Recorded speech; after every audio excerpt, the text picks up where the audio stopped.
Sulo ko ang pool. Ako lang mag-isa kasi pinatapos ko muna sila bago ako. Ayoko na maligo bukas. Madami na eh. Malamig.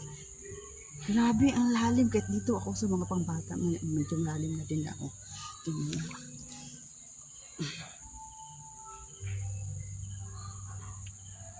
Ila, madulas. Grabe. Madulas bigat to.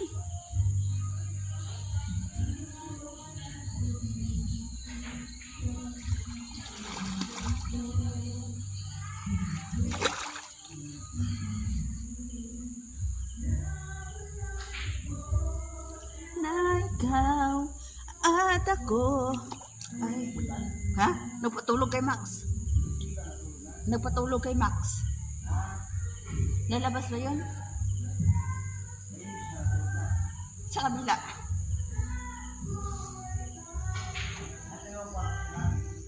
Di ko siya tulog sa ano, ano lang siya.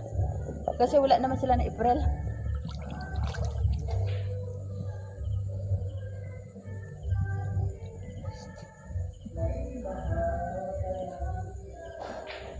Ang oras, alas 2 na ba, Kuya Tan? Alam, mag alas 3 na. Private kasi kaya ano. Oo. Okay lang magkantahan. Kasi sa loob man ng ano, sa loob ng kwarto.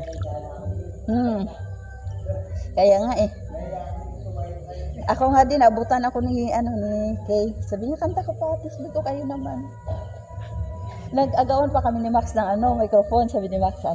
Natawa ako kay Max kasi kahit hindi siya marunong, gusto niya kumanta. Pero sabi niya, ate, bigyan mo naman ako ng microphone. Natawa ako sa kanya.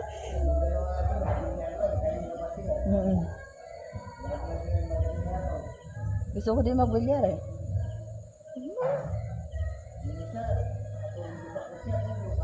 Oo? Ay, yung kasama natin kanina?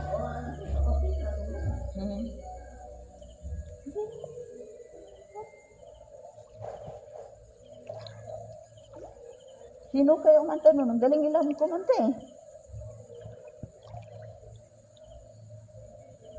Talog sa ano natin? Saan? Roblox. Ewan ko ba? Baka may ano pa bukas.